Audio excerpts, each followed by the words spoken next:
Assalamu alaikum and welcome to the lecture number 4 of strategic marketing.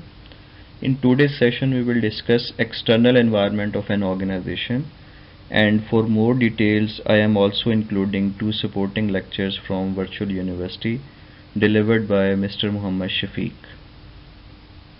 Ji students, हम जानते हैं कि किसी भी ऑर्गेनाइजेशन के दो एनवायरनमेंट्स हैं। एक को हम एक्सटर्नल या मैक्रो एनवायरनमेंट कहते हैं और दूसरे को हम इंटरनल या माइक्रो एनवायरनमेंट कहते हैं।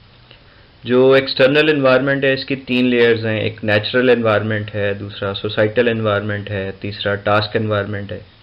जबकि हर ऑर्गेनाइजेशन अपना इंटरनल एनवायरनमेंट खुद हुआ करती है। जी, हमने ये भी पढ़ा था कि किसी भी ऑर्गेनाइजेशन का जो एनवायरनमेंट है उसकी दो डायमेंशंस हैं। एक तो एनवायरमेंटल चेंज है कि वो एनवायरनमेंट एक स्टैटिक एनवायरनमेंट है या डायनामिक है, और दूसरा एनवायरमेंटल कॉम्प्लेक्सिटी है कि वो एनवायरनमेंट एक सिंपल एनवायरनमेंट है या उसमें बहुत सारे वेरिएबल्स हैं जो उसे कॉम्प्लेक्स एनवायरनमेंट बना रहे हैं। और इसकी बुनियाद पे एनवायरनमेंट की चार तरह के अनसर्टेनिटी के लेवल्स हो सकते हैं। Natural environment is consisting of topography और जियोग्राफी एंड नेचुरल रिसोर्सेज।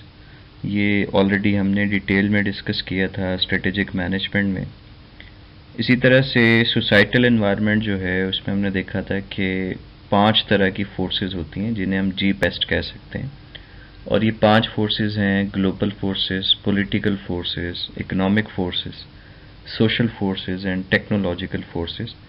तो ये डायरेक्टली या इनडायरेक्टली जो हमारे बिजनेसेस हैं उनको अफेक्ट कर रही होती हैं।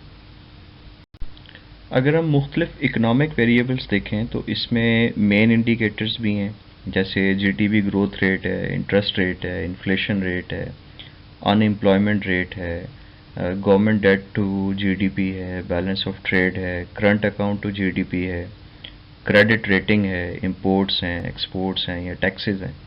और इसके अलावा बहुत सारे दूसरे इंडिकेटर्स भी हैं, जैसे मार्केट्स हैं, प्राइसेस हैं, गवर्नमेंट है, trade, consumer, housing, labour, GDP, business, money, health.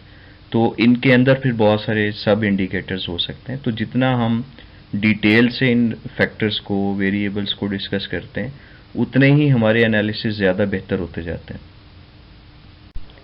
फिर अगर हम सोशल फैक्टर्स को देखें तो इसमें कई तरह की फोर्सेस या वेरिएबल्स हैं, जैसे रिलीजन है, कल्चर है, फेस्टिवल्स हैं, लॉज हैं कुछ कंट्री के, प्रैक्टिसेस हैं। फिर उस एरिया में पाए जाने वाली सोशल क्लासेस हैं, लैंग्वेजेस कौन सी बोली जाती हैं, वहाँ के लोगों का फूड और टेस्ट किस तरह का है, वो ड्रेसिंग्स कैसी करते हैं, वहाँ की रिचुअल्स किस तरह की हैं। तो ये सारी सोशल फोर्सेस हैं। अगेन ये हमारे बिजनेस को डायरेक्टली या इनडायरेक्टली अफेक्ट करती हैं। तो स्टूडेंट्स, ये जो कि रिवीजन लेक्चर था स्ट्रेटेजिक मैनेजमेंट का, इसको हमने डिटेल में तो स्ट्रेटेजिक मैनेजमेंट में पढ़ा था, लेकिन चूंकि इनकी एप्लीकेशंस स्ट्रेटेजिक मार्केटिंग के अंदर भी होंगी, इसलिए यहाँ मैं बहुत ज़्यादा डिटेल्स ऐड नहीं कर रहा, सिर्फ इसकी बेसिक अंडरस्टैंडिंग आपको चाहिए। तो आज के लेक्चर में हमने देखा कि एक्सटर्नल एनवायरनमेंट कितनी तरह के हैं, और जो जी पेस्ट फोर्सेस हैं उसमें से हमने 2 फोर्सेस यानी इकोनॉमिक और जो सोशल फोर्सेस हैं उनकी कुछ डिटेल्स देखी। Thank you very much.